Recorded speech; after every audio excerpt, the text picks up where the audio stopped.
जिस चीज का इंतजार था वह आज हो गया, यानी कि बिहार विधानसभा चुनाव को लेकर के आज चुनाव आयोग ने अब से थोड़ी देर पहले तारीखों का ऐलान कर दिया है।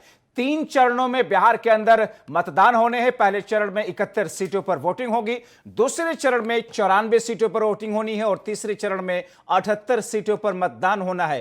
पहले चरण का मतदान 28 अक्टूबर को होगा, दूसरे चरण का मतदान 3 नवंबर को, 7 नवंबर को तीसरे चरण का मतदान होना है। और जो डे ऑफ जजमेंट है यानी कि नतीजे का दिन है, 10 नवंबर को बिहार विधानसभा चुनाव के नतीजे आएंगे। तो बिहार के विधानसभा के चुनाव को लेकर के, पोलिंग को लेकर के, नतीजों को लेकर के सब कुछ ऐलान और तस्वीर आज साफ कर दी है चुनाव आयोग ने। किस तरीके से 3 चरणों में विधान 3 नवंबर को होना है और 7 नवंबर को, यानी कि 28, 3 और 7, ज्यादा गैप इस चरण के बीच में रखा नहीं गया है। आइए सुनते हैं चुनाव आयोग ने चुनाव की तारीखों की घोषणा करते हुए क्या कुछ कहा है। General elections to the Legislative Assembly of Bihar will be conducted in 3-phase elections. First phase, issue of notification 1st October. Last date of notification 8th October. Is it right? Scrutiny of nominations 9th October. Is it clear? Last date of withdrawal of candidature 12th October. Date of poll 28th October.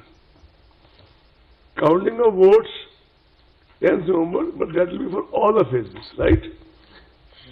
With your permission, 10th November. 2015 के विधानसभा चुनाव की बात करें बिहार के, तो वहां पर गठबंधन में जिस तरीके से एलजेपी और दूसरी पार्टियां थी, लेकिन जेडीयू जो अभी बीजेपी के साथ सरकार में है बिहार में, उस वक्त वो महागठबंधन का हिस्सा थी। आइए एक निगाह डालते हैं, एक झलक डालते हैं कि बिहार के 2015 विधानसभा चुनाव के नतीजों में किस तौर पर पार्टियों की स्थिति थी। सबसे बड़ी पार्टी के तौर पर आरजेडी थी।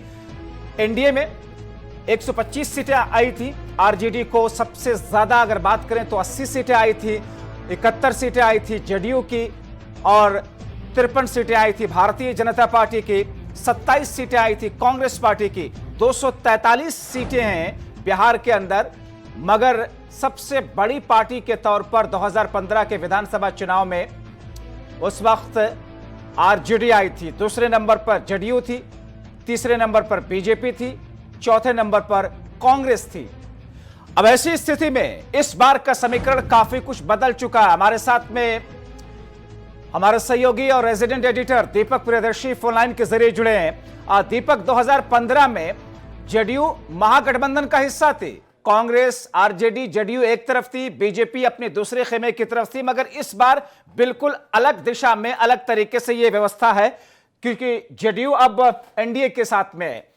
ऐसे में स्थिति क्या बनती हुई दिख रहे हैं और ऐसे में जो चुनाव को लेकर के घोषणाएं की गई हैं, जमीनी स्तर पर अब तस्वीर कैसे देखें? देखिए जबार, सबसे पहले कि चुनाव की तारीखों की जो घोषणा हुई है और इस बार का जो चुनाव हो रहा है, कोरोना पीरियड का ये चुनाव है और सबसे बड़ा चुनाव है, तो जाहिर सी बात है कि ये अपने आप में एक अलग तरीके का चुनाव होगा और इसमें नए सुरक्षा मानकों के साथ ये पूरा चुनाव होगा। इलेक्शन कमीशन ने जो गाइडलाइन जारी किए हैं, उस गाइडलाइन के मुताबिक जो है इस बार कोई बड़ी सभा नहीं होगी, जितनी भी सभाएं होगी, चुनाव प्रचार होगा वो वर्चुअल होगा, नॉमिनेशन ऑनलाइन किया जा सकेगा। अगर आप प्रचार के लिए जा रहे हैं तो 2 गाड़ी से ज्यादा, अगर डोर टू डोर जा रहे हैं तो 5 आदमी से ज्यादा नहीं जा सकते। तो ये पूरी गाइडलाइन जो है इलेक्शन कमीशन ने जारी की है। पॉलिटिकल इक्वेशन की बात करें तो इस बार पॉलिटिकल इक्वेशन भी डिफरेंट है, क्योंकि 2015 में जो बीजेपी और जेडीयू अलग अलग थे, इस बार जो है एक साथ होकर चुनाव लड़ रहे हैं। जो इक्वेशन अभी तक बनते नजर आ रहे हैं कि महागठबंधन में ऑलरेडी जीतन राम मांझी अलग होकर एनडीए की तरफ रुख कर चुके हैं, उपेंद्र कुशवाहा का भी मोह भंग हो चुका है और ऐसे संकेत मिल रहे हैं कि जल्द ही वो एक घोषणा कर सकते हैं। हो सकता है कि वो एनडीए का दामन थाम ले और एनडीए के लोग भी उन्हें अपने साथ लेने के लिए तैयार हैं। अब ऐसी स्थिति में नए इक्वेशन के साथ, नए पूरे सिनेरियो के साथ इस बार का जो है वो चुनाव होने जा रहा है। दीपक, कि चुनाव की तारीखों का ऐलान हो गया, मगर अभी तक जो दल हैं, जो समूह हैं, उनकी असली तस्वीर सामने नहीं आई।